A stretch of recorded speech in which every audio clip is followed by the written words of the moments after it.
Au détour d'une présence sur le net, on peut rencontrer son âme sœur. Oui, il paraît que les relations virtuelles peuvent aller au-delà, peuvent devenir donc, disons, les premiers instants de ces relations peuvent devenir des jours, des semaines, des années, de toute une existence. Alors, mais parfois, il y a aussi des pièges. Les rencontres en ligne, est-ce vraiment des aventures qui peuvent durer ou tout simplement des pièges dans lesquels l'on peut tomber? Est-ce qu'on peut vraiment faire sa vie à partir d'une rencontre effectuée à partir du net sur les réseaux sociaux? Nous allons en parler ce matin, Jennifer, et nos invités, pour ne pas dire notre invité, est déjà là. Absolument, notre invité est là. Pour le moment, il s'agit de Madame Sonia Annick Agbantou, qu'on ne présente plus. Vous êtes présentatrice et communicatrice, et sur ce plateau en tant que femme mariée, et vous allez partager avec nous votre expérience. Alain, nous aurons également. Bonjour à vous. Bonjour, comment vous allez? Ça va bien, merci d'avoir accepté notre invitation. Merci. Bonne et heureuse année à vous également. Merci. Nous aurons également, Alain, sur ce plateau, Monsieur Charles Orubata, qui est conseiller matrimonial et qui va nous rejoindre dans quelques petites minutes. Absolument, Charles Orubata qui est en route. Mesdames, Messieurs, il va certainement nous rattraper au cours de ce débat. Vous le connaissez, il est resté longtemps au téléphone. Ce matin, on a voulu qu'il soit là. Il sera là par la grâce de Dieu. Mais pour l'instant, Madame Sonia Annick Agbantou, vous êtes sur ce plateau. Alors, dites-nous, souvent on a peur de ces relations qui naissent sur le net, à travers les réseaux sociaux. On se rencontre, on pense que du moment où c'est virtuel, ça ne peut pas être physique. Mais vous, dans votre cas, vous êtes parti du virtuel au physique. Aujourd'hui, vous vivez avec un homme que vous avez rencontré sur le net. Racontez-nous déjà votre histoire. Vous savez, l'amour, c'est pas sans risque. Que ce soit dans le quotidien, dans le monde de tous les jours, qu'on se rencontre au boulot, au marché, en boîte de nuit, dans un club, au détour d'une rue, et qu'on se rencontre aussi au bout d'un clic, parce que tout se passe par un clic. À partir de la souris. Voilà, vous appuyez sur la souris, ou bien si vous êtes tactile, vous y allez, et ça commence par un coucou, bonsoir, et tout ça, et la magie s'opère. Donc, oui, l'amour, on appelle ça Comporta Love. Comporta Love existe. Et c'est vrai que c'est pas sans risque, comme je le disais, mais il y a aussi de très belles histoires, des romans d'amour, des Harlequins qui s'écrivent à travers, je vais dire, on appelle le Love 2.0 aujourd'hui. Et oui, il y a deux personnes qui se rencontrent, deux destins qui se lient, tout change. Moi, mon partenaire, on était déjà en contact depuis, mais c'était à la base qu'une relation professionnelle. Mais le contact s'est créé comment? C'est toujours à partir d'un bonsoir, coucou et tout, hello. Sur mon compte Facebook, c'est parti comme ça. Et il voulait un rendez-vous, il voulait faire la communication autour de ses activités, dont un produit particulièrement. Et c'est parti comme ça, on a discuté, la grille tarifaire, tout ça, tout ça. Ça dit qu'il y a eu tout le professionnel, oui. quoi. Après, c'était prendre des nouvelles. Bon, c'est vrai qu'on s'est vu une seule fois, on a discuté, mais le contrat n'a pas abouti. Et après, on pouvait bien arrêter. On a gardé contact. Quelqu'un qui prend de tes nouvelles, qui t'appelle, qui s'inquiète pour toi, quand il y a un truc sur les médias sociaux. Et puis, le contact se crée. Et la fusion, il y a une petite fusion qui naît là. Et c'est comme je dis, la magie s'opère et tous les matins, les soirs. Ça commence toujours par les sentiments qui s'expriment dans la lecture. Vous lisez un message et vous ressentez des papillons dans le cœur, que ce soit celui que vous avez croisé à un brunch qui a pris votre contact. C'est en vous écrivant, en vous appelant que quelque chose se crée. C'est de la même manière. Sonia Agbantou, je ne vous arrête pas, mais dans la majorité des personnes qui sont sur les réseaux sociaux, qui sont sur la toile, estiment que c'est virtuel, vous êtes à des kilomètres de moi et tout. Bon, ça vit carrément, ou ça devrait être carrément de l'amusement. Qu'est-ce que vous pensez d'un tel concept? Alors, ce concept-là existe et fait beaucoup de ravages et fait beaucoup de victimes. Il y a des vies qui sont détruites comme ça. Parce que quand vous rencontrez quelqu'un sur les médias sociaux et vous ne prenez pas le temps, vous êtes tout de suite emballé, ça dépend de l'état d'esprit dans lequel vous êtes. Si vous-même, vous allez sur les médias sociaux en tant que consommatrice, parce que nous sommes aujourd'hui des consommatrices, nous les femmes des médias sociaux, vous devenez une proie. d'accord? À partir du moment où vous publiez des photos, vous êtes active, vous avez une présence digitale, il y a des regards qui sont braqués sur vous. Et dans le lot, il y a des vautours. Il y a des oiseaux, des chasseurs qui chassent ces genres de femmes. Et quand vous tombez dans le panneau, ça commence comme ça. Et si vous ne prenez pas le temps d'étudier cette personne, c'est comme dans la vie active, hein, c'est les mêmes risques en fait. C'est parce que c'est sur les médias sociaux qu'on crée. De la même manière, je rencontre quelqu'un, ça commence comme ça, c'est un faux type et au bout de 1 mois, 2 mois, 3 mois, il me met ça à l'envers. Sur les médias sociaux, mais quelqu'un qui vous met en confiance, là c'est de la manipulation, on manipule votre cerveau, on vous manipule, on vous met en confiance. Et quand vous ne connaissez justement pas les risques liés aux médias sociaux, vous devenez vraiment victime. Ça commence par les selfies. Vous envoyez des photos nues. Ça commence par des appels vidéo. Il y a même des personnes qui croient qu'ils ont affaire à des blancs. Et en réalité, c'est des frais du quartier. Et quand vous appelez en vidéo, vous voyez vraiment un blanc. Ils ont un accent blanc. Et vous envoyez des tas de photos. Et après, vous êtes victime de chantage. Ou soit vous êtes victime de revenge porn. C'est-à-dire vos photos nues se retrouvent sur les médias sociaux. Ou soit un cercle vicieux se crée autour de vous et vous devenez passe-passe. Quand il finit avec vous, il contacte un de ses camarades. J'ai trouvé une fille là, la fille là, c'est son profil. Et comme ça, vous êtes brisé. Oui, mais Madame Sonia, je ne sais pas si j'ai fait une autre question pour vous avant.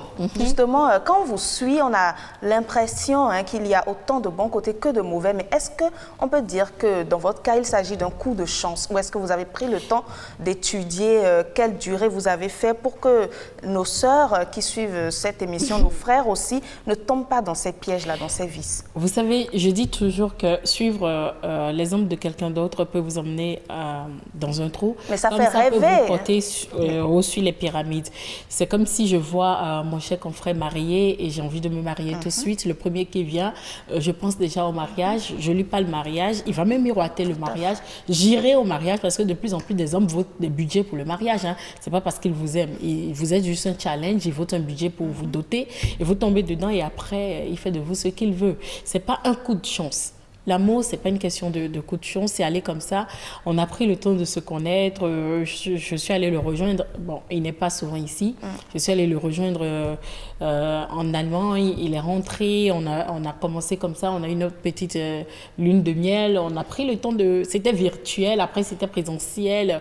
Tout a été dit, les crises de colère et tout. Et après, un enfant, on a eu notre enfant dans ça. De la même manière, pour des couples, ça ne marche pas sur du long terme. Mais justement, c'est pas un coup de chance, c'est pas aussi, c'est juste un destin 2.0. Voilà, mais quand vous parlez, par exemple, vous parlez de voyage, il y a ces femmes aussi qui rencontrent, vous l'avez dit tout à l'heure, des Blancs ou des Africains, pourquoi pas, et qui les invitent à aller de l'autre côté. Mais à quel moment on sait qu'on est en confiance? Le capital de confiance pour la vie de couple vient seulement après quand si vous vivez dans le virtuel, on va vous vendre du virtuel. Et si quelqu'un vous miroite tout, veut vous faire voyager, il y a des filles qu'on fait voyager qui se retrouvent dans la prostitution, hein, qui se retrouvent avec des proxénètes, qui se retrouvent les passeports saisis et qui se retrouvent à faire des travaux domestiques et qui sont exploitées et battues, violentées et tuées, même assassinées, juste en répondant justement à un message d'amour sur le Love 2.0. Alors, ce que moi je dis, c'est d'étudier la personne. Si c'est quelqu'un qui est un Béninois, c'est-à-dire qu'il a une famille forcément. C'est quelqu'un qui a suivi sa page Facebook. Est-ce que c'est un fantôme? Est-ce que c'est, nous on appelle ça des fantômes 2.0 et des zombies 2.0. Ils n'ont pas de profil, c'est une seule photo. Tu lis d'abord les commentaires. Est-ce qu'il y a des proches à lui? Ah, mon frère. Il y a des gens qui postent des photos, il n'y a pas de mon frère. Il n'y a rien, il n'y a pas de... Il y a une étude qu'on fait, mais nous, les femmes amoureuses, nous sommes ce que nous sommes. Nous sommes ce que nous sommes. Quand on est dedans, ah ben, j'ai rencontré quelqu'un qui est à Paris, mais il veut m'envoyer le billet. Tu ne fais rien, tu n'as aucun travail, quelqu'un veut t'envoyer à Paris. Sur quelle base? Oui, mais justement, moi, ça m'amène à vous demander, aujourd'hui, avec les réseaux sociaux d'une part et les téléphones Android d'autre part, j'ai l'impression que de plus en plus de filles ou de femmes trouvent plaisir à s'enregistrer dans une caméra. Avant, pour avoir une caméra, il faut venir à la télévision. C'est Aujourd'hui, clair. on se déplace avec la caméra. Avec nos caméras, oui. Cette façon de s'exposer, d'exposer sa vie, Oui. vous les voyez se filmer carrément nus. Oui. Vous les voyez, je ne sais pas, Oui. en faisant ça, est-ce qu'elle n'ouvre pas le boulevard aux vautours, aux chasseurs dont vous parlez il y a un instant? Mais c'est clair. C'est clair. C'est le problème actuellement, il n'y a pas une manière de sanctionner, de censurer. Et le gouvernement en place n'a pas encore les mesures pour censurer. Parce que si déjà là où ça a été créé, ça n'a pas pu être fait, c'est pas aujourd'hui. C'est une question d'éducation. Et là, le problème d'éducation se pose. Il faut que chaque parent se réapproprie son rôle d'éducation. Mais là encore, j'ai donné un téléphone à mon enfant, je ne sais pas ce qu'il en fait. À part moi, je lui ai donné un téléphone pour l'appeler, pour qu'il ait WhatsApp, pour que j'appelle en vidéo, pour voir comment ça se passe. Mais il y a l'éducation de rue, il y a l'éducation à l'école, et puis il y a l'influence de ces des influenceuses. Il y a le flot de ces... Des influenceuses, il faut qu'on se dise la vérité, qui vendent du rêve. Quand vous voyez une fille très active sur les médias sociaux, qui ne travaille pas, qui juste s'expose nue, se retrouve à Dubaï, se retrouve entre deux avions, se retrouve... C'est un rêve pour nos sœurs. Encore qu'à Dubaï, il y a des choses qui se passent là-bas. Les filles vont se livrer Même à la prostitution. à côté, il y a des choses qui se passent. Il faut que les sœurs le sachent. Oui, elles se filment nues. Et elles sont là à cause des likes, des cœurs, s'il vous plaît, mes sœurs. Vous n'avez aucune idée. C'est une planète dangereuse. Quand je dis planète, la planète numérique est dangereuse. Mais vraiment dangereuse. Et ce que nos sœurs vivent, ce que moi je reçois inbox, je ne peux pas tout dire, mais c'est un drame que nous vivons. En même temps, les médias sociaux constituent un levier de développement et qui permet à tout individu de pouvoir mettre en exergue son talent et son don. En même temps, ça détruit toute une vie. Oui. Et je crois que même quand vous essayez à donner des leçons ou à sensibiliser, vos jeunes sœurs vous rappellent que vous n'êtes personne pour leur dire ça. Elles vivent leur vie comme ça. Elles veulent vivre comme ça. Sur TikTok, allez faire un tour sur TikTok. Justement, c'est le réel le plus dramatique aujourd'hui. Vous serez scandalisés de voir des petites filles. Et ça commence comme ça. Et oui, il y a des pédophiles, il y a des malhonnêtes, il y a des chasseurs. Dans ce cas, Madame Agbantou, vous le disiez, est-ce que quelque part ce n'est pas la faute à ces influenceuses-là qui n'arrivent pas à dire la vérité, à donner de bons conseils, mais qui ne font que vendre du rêve, montrer les voyages, se montrer nus, etc. Est-ce que ça, ce n'est pas quelque part leur faute? Ce n'est la faute de personne parce qu'à partir du moment où j'achète ma connexion, j'ai mon portable, moi je me permets de ne pas juger les autres, même si je ne partage pas leur comportement ou leur avis ou leur manière de voir les choses.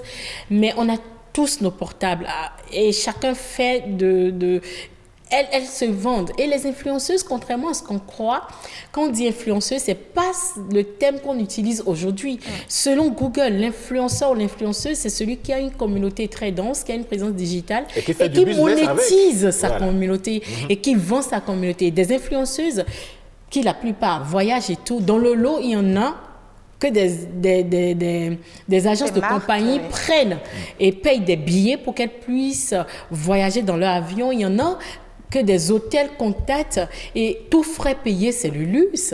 Il y en a qui sont payés pour ce qu'elles font. Des mèches de 600 000 que je ne peux pas m'acheter avec mon argent. Peut-être que j'ai une grande communauté, j'impacte. Il y a un retour sur investissement, échange de marchandises. Alors, on me contacte, je mets des mèches de 600 000. Ma petite de 16 ans qui voit ça va croire que j'ai une vie de luxe et qui va aller faire je ne sais quoi pour avoir ces mèches. Celle qui me voit avec ma bague va croire que oui, parce que Internet m'a donné peut-être un mariage comme ça, mais c'est faux. Un mariage sans s'entretien. Après le virtuel, il y a le présentiel. Et c'est la vraie réalité là qui commence. Parce que même si sur Internet, on se ment. Quand on se voit, la vraie vérité sort. Ouais, absolument. On ne peut pas cacher ça sur du long terme. Vous n'allez pas passer dans la présentielle à passer le temps à faire du virtuel. On se mettre des cœurs, se mentir. Même la photo la plus photoshopée, la plus belle. Mais la plus retouchée, relookée. Même si je viens me maquiller, la pluie va me frapper, tu vas voir mon vrai visage. Donc, il y a tout ça. Je crois qu'il faut des acteurs comme vous pour sensibiliser, créer des petites chroniques, digital, numérique, pour parler de tout ça. Et des influenceuses aujourd'hui se suicident. Quand elles s'enfoncent, il y a de plus en plus de suicides dans le milieu.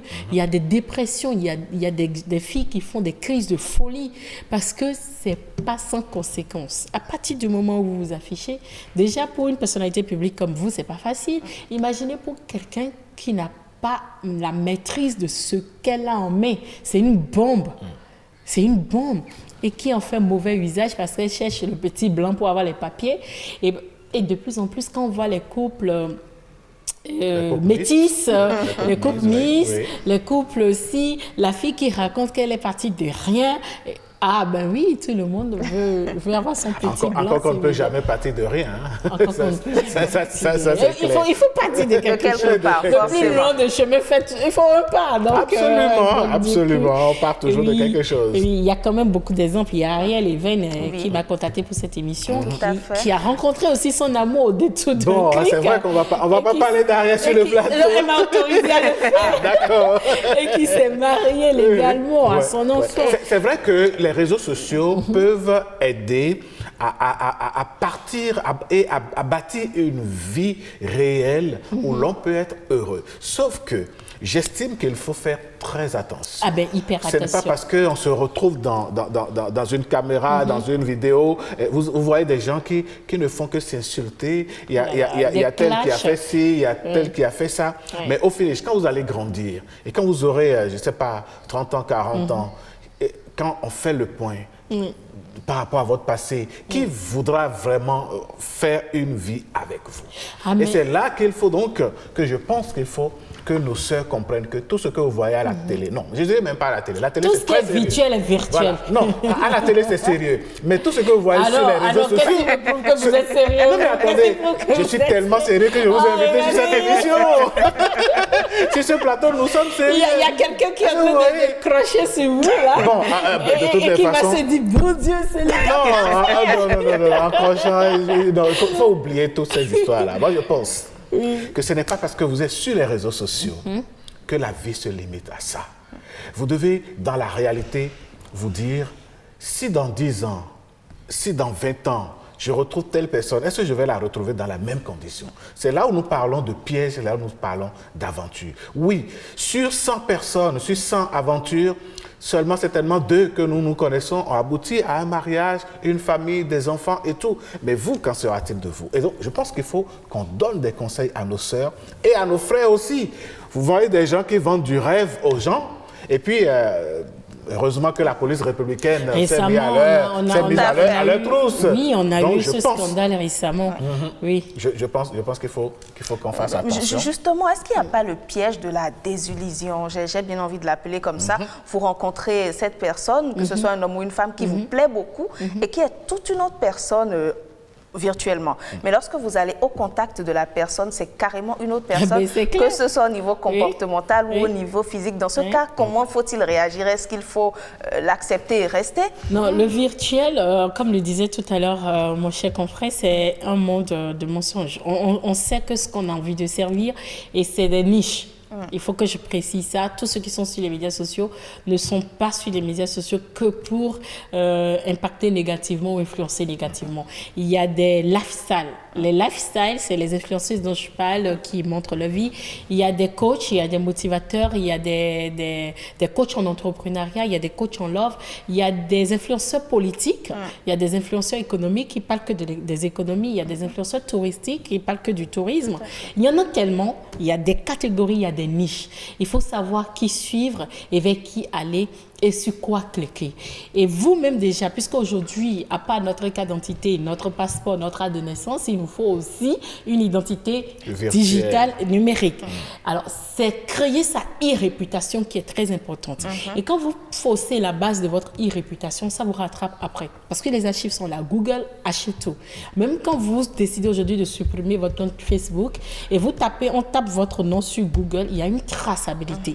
Donc, ce qu'on peut dire à une femme qui a rencontré quelqu'un virtuellement, on se ment tous, on se ment brutalement. Surtout en mais lorsque peut-être l'intention est noble. Oui, ils se plaisent, ils ont envie d'aller très loin, mais malheureusement, je me rends compte que c'est toute une autre personne. On commence par se fréquenter, je me rends compte que c'est toute une autre Mais il faut faire personne. marche arrière, non?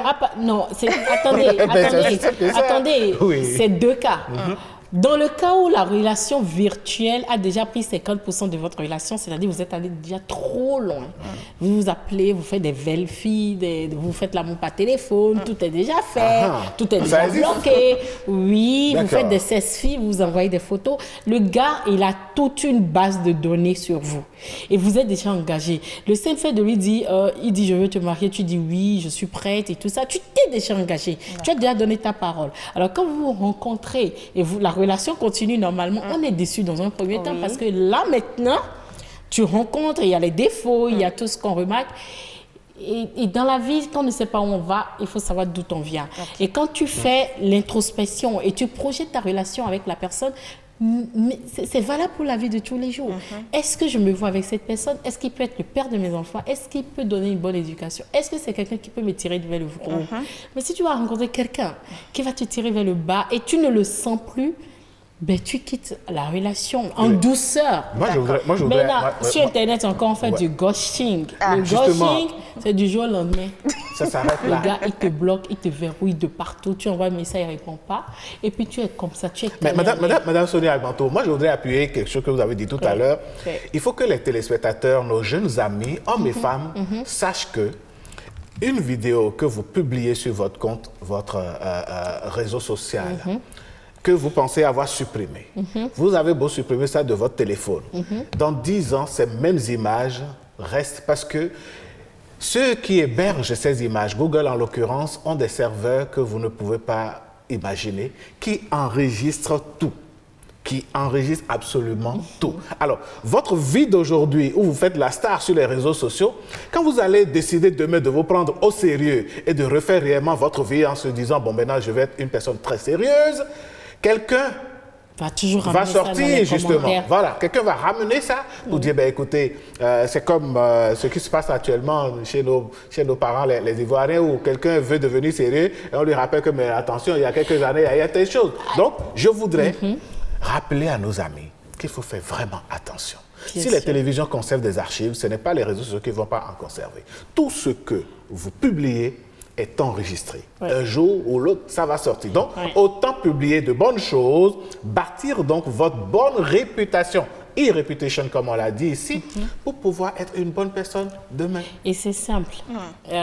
Chers frères et sœurs, TikTokers, Twittos, Facebookers, YouTubers, Instagrammeurs, tout ce que vous voulez. Vous savez, les médias sociaux, on ne peut pas vous en priver. Mais quand vous êtes jeune, prenez le temps d'aller sur Google et faites des recherches. Faites des recherches dans ce sur quoi vous voulez dans quoi vous voulez vous lancer. Prenez aujourd'hui l'exemple de NK, Nathalie Nkoa, qui a suivi le Revenge Porn et qui jusqu'à présent, malgré qu'elle soit chef d'entreprise, Elle ne peut pas s'en sortir. et elle a sorti des livres, on lui ramène ça tout le temps. À la limite, ça peut pousser au suicide. Quand vous avez un avenir prometteur, c'est-à-dire du jour au lendemain, la roue tourne et vous devenez personnalité politique, vous vous retrouvez sur l'échiquier politique, on va vous rappeler un passé où vous étiez jeune, vous étiez en vous Bon, si on est dans certains pays, on va vous opposer la loi sur le numérique, et puis ça s'arrête là. Non, rien que pour ça. Pour empêcher les autres de l'exprimer. Rien que pour ça, il y a des candidats qui se sont retirés des courses. Rien que pour ça, il y a des candidats qui se sont retirés des courses. Alors, ce que je vais vous dire, faites bonne utilisation des médias sociaux. N'oubliez pas de googletiser chaque fois. N'oubliez pas de chercher les flops. Alors, monsieur Charles Roubata nous rejoint. Voilà, merci de vous installer. Voilà. Eh oui, je sais que ça n'a pas été facile. merci d'être là. Alors, vous parliez donc de faire très attention sur Google. Et donc, très attention, ce que je disais, c'est que quand je parle de toute la famille des utilisateurs des médias sociaux, que ce soit que vous soyez web acteur, twittos, tiktoker, facebooker, instagrammeur, youtubeur, et vous découvrez la passion de ces nouveaux médias, prenez le temps d'aller vous googletiser, de voir. On n'a pas besoin, même si nous, on vous dit, on vous donne des exemples, vous n'allez pas nous suivre. Faites votre propre expérience, mais avant, faites des recherches sur les flops. Mais vous cherchez l'homme parfait sur les médias sociaux, faites des recherches. Il y a tellement d'histoires, il y a de théories. Prenez soin de vous, faites très attention. Le virtuel est très dangereux, ça peut vous détruire. D'accord, Sonia Agbantou, on a passé beaucoup de temps avec vous, le temps que notre deuxième invité ne vienne. Merci pour tous ces développements. Je pense que nos amis sont en train de gagner beaucoup ce matin quand on parle des réseaux sociaux, quand on parle donc de se mettre en vue, de s'exposer, il faut mettre des freins. Monsieur Charles Orubata, merci. La circulation n'a pas été facile pour vous, mais vous avez tenu parole, vous êtes là. Bonjour et bienvenue à vous.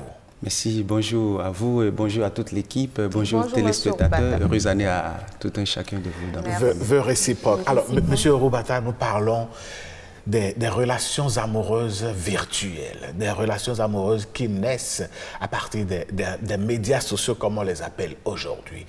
Est-ce que vous pensez que l'on peut réussir une vie de couple à partir de ces médias, où on peut tomber dans des aventures qui peuvent être parfois, qui peuvent amener à l'indicible, à l'irréparable? Alors, je voudrais d'abord dire merci pour le choix de ce thème parce que, qu'on le veuille ou pas, c'est quand même un thème qui est d'actualité et qui, d'une manière ou d'une autre, préoccupe plus d'un aujourd'hui.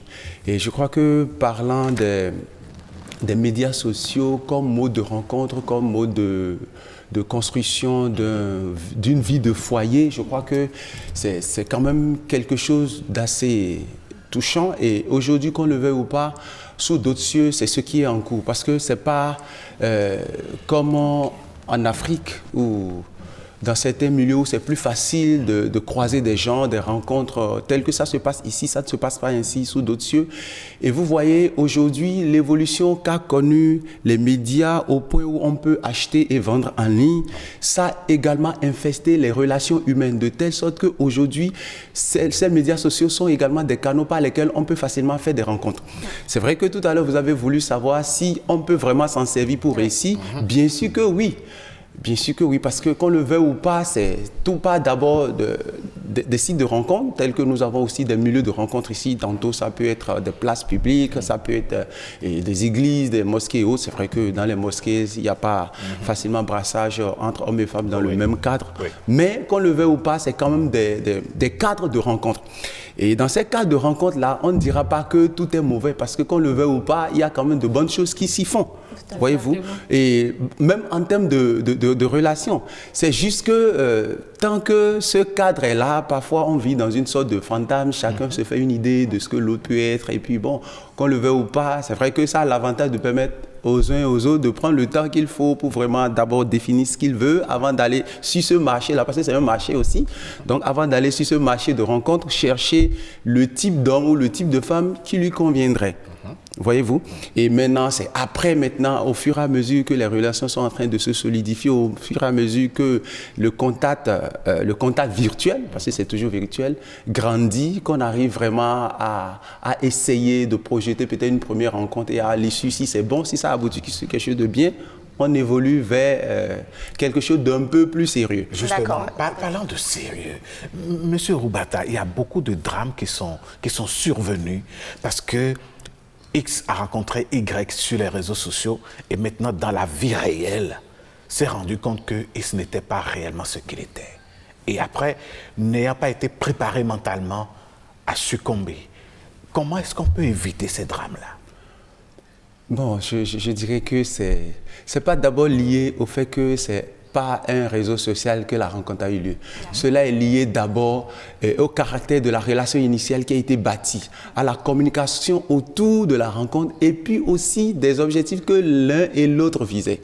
Parce que vous savez, il y a un proverbe qui dit qu'on n'achète pas un pain plié. Voyez-vous?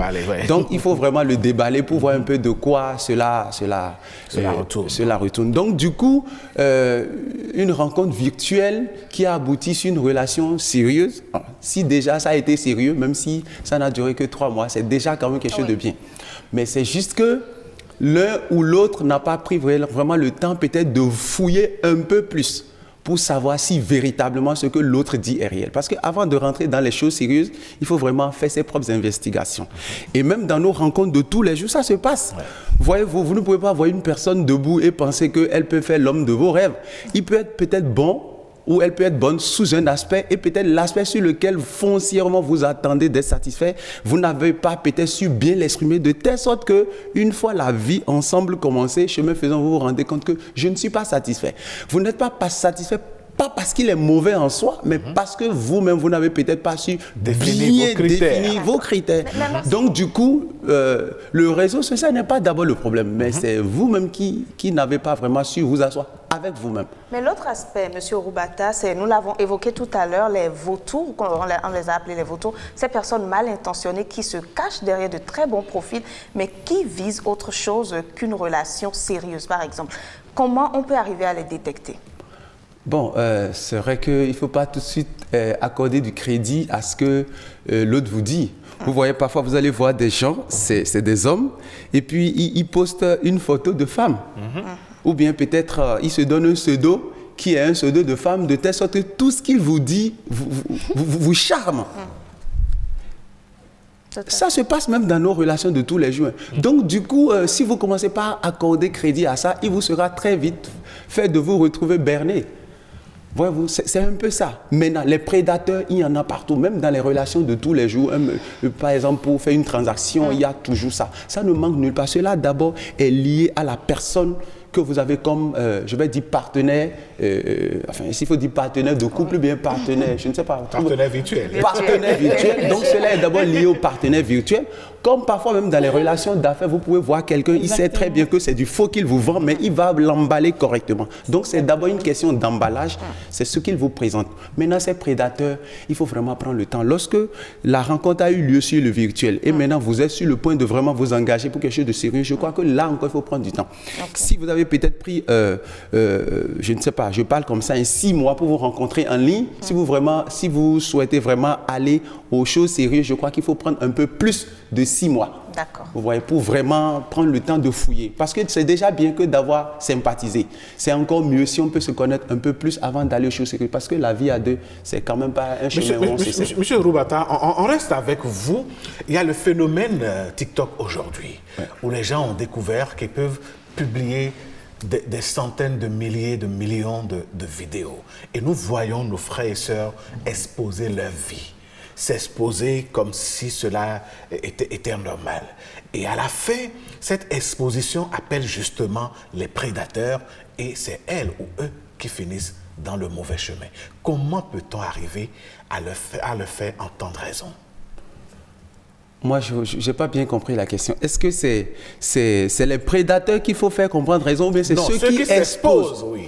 Voilà, ceux qui s'exposent prennent quand même le risque de s'exposer. Parce qu'en réalité, même quand vous postez votre photo sur un média social, c'est que déjà vous êtes exposé.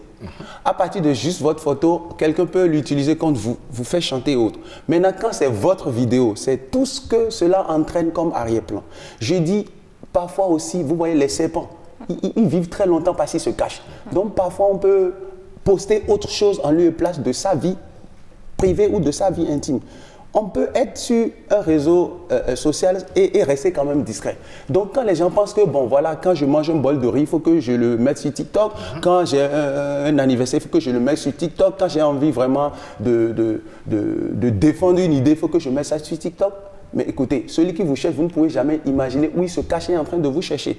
Donc du coup, lorsque les gens pensent que, bon écoute, voilà un réseau social, c'est à volonté, il suffit que je dispose d'un Wi-Fi et puis bon, ou bien d'un forfait internet, puis voilà, je balance tout en ligne, le moment viendra. C'est vrai que ça dépend aussi de qui vous êtes. Parce qu'il y en a, ils n'ont aucune valeur sociale. Excusez-moi, c'est peut-être à grossier de parler ainsi. Mais ceux qui ont une valeur sociale vendable ne s'exposent pas. Je ne vous vois pas en train de mettre votre vie privée sur TikTok. Non, ça, je ne vois pas ça. Tout à l'heure, avec Mme Agbantou, vous parliez de ces influenceuses-là qui sont en train de faire un travail. Et et dont tous les postes sont un peu calculés en vue de rentabiliser. Est-ce qu'il ne faut pas quelque part expliquer pour que les abonnés, ceux qui suivent, comprennent qu'il ne s'agit pas d'exposer sa vie, mais plutôt d'un business en l'occurrence? De plus en plus, il y a quand même des coachs ou des spécialistes qui font des capsules vidéo pour expliquer le bien fondé de la chose, c'est-à-dire la positivité de s'exposer sur les médias sociaux pour créer la communauté et vendre la communauté aux entreprises. Voilà. Autant vous pouvez être brand ambassadeur, vous pouvez jouer dans des spots, vous pouvez vendre un produit, être community manager et être facturé, payé sur l'année pour ça.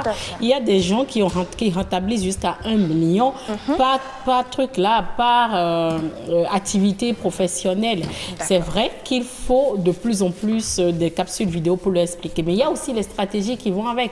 Il ne faut pas se lever aujourd'hui pour créer une communauté. C'est des activités qui se font sur des mois. Il faut du contenu. Et c'est là que je parle de quel contenu tu veux. Si tu veux te vendre nu, c'est des gens de ces stories qui vont t'appeler. Parce que tu n'as aucune valeur, comme le dit.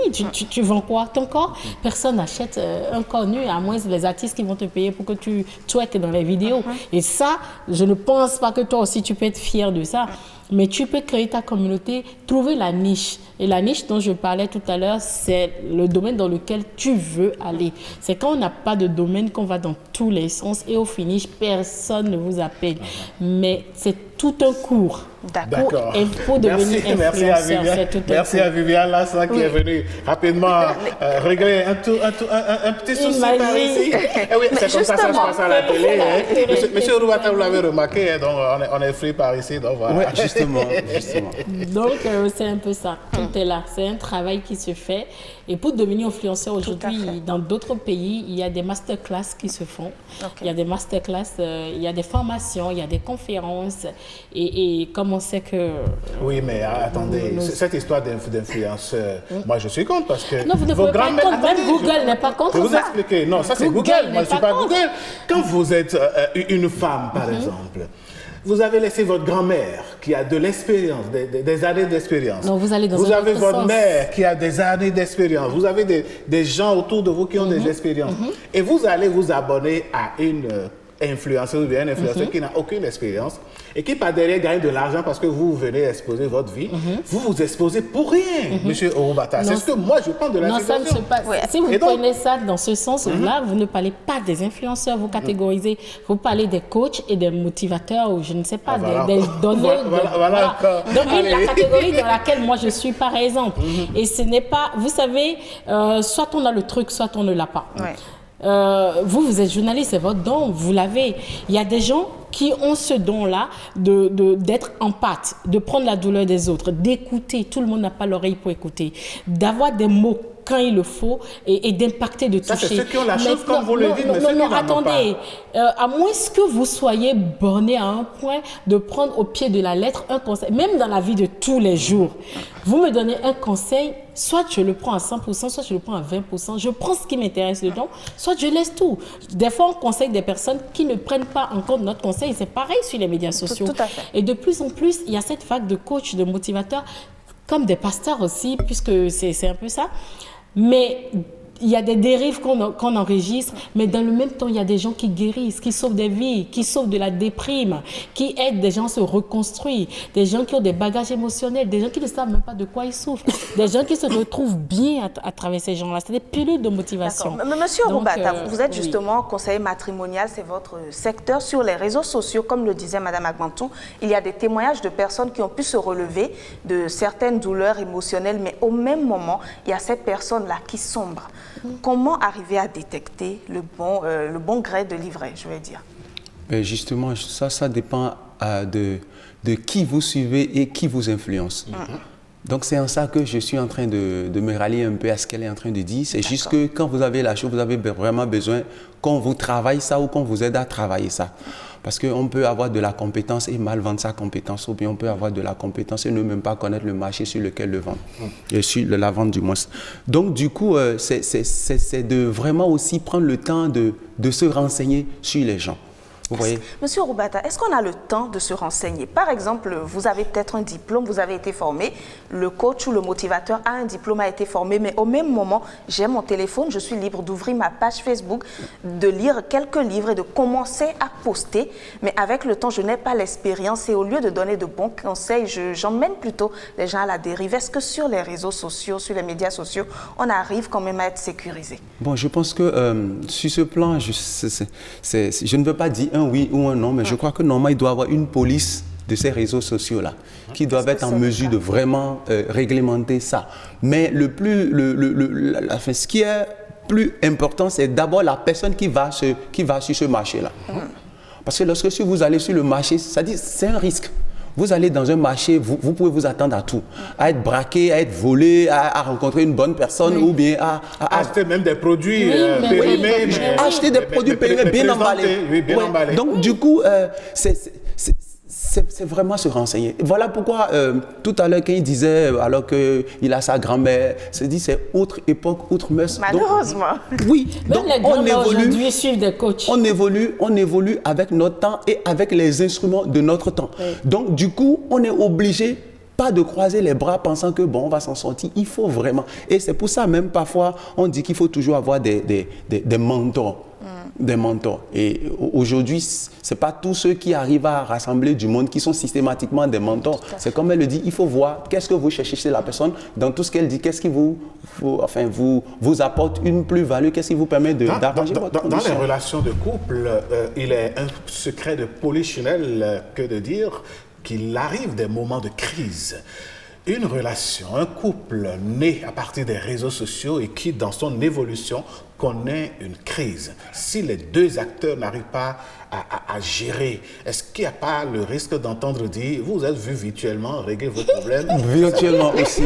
Oui, justement, c'est aussi là, une autre étape parce que je n'avais pas abordé en réalité l'évolution des choses. Parce qu'une chose, c'est la rencontre virtuelle, mais l'autre chose, c'est de véritablement faire la phase expérimentale. Oui. Et dans cette phase expérimentale, si vous comptez que ça dure, il faut vraiment impliquer les acteurs qui peuvent vraiment vous influencer. C'est vrai qu'au départ, vous êtes auto-influencé, mais avec le temps, il faut trouver des gens qui peuvent vous faire office de regard, de coach, de regard, qui pourront aussi, avec le temps, vraiment vous aider à concrétiser ce rêve-là que vous avez. Oui. Qui, par exemple, des experts en la matière, non, en amour virtuel? Toute relation à deux, il y a le prêtre, il y a le pasteur, il y a le conseiller matrimonial, que les gens ne viennent pas solliciter parce que il y a le psychologue, il y a de plus en plus au Bénin maintenant des cabinets d'écoute ou des couples, je crois, de plus en plus. On ne va pas donner de nom. Non, j'ai dit, en fait, ça a un nom, j'ai oublié, mais comme c'est leur domaine, il y a de plus en plus.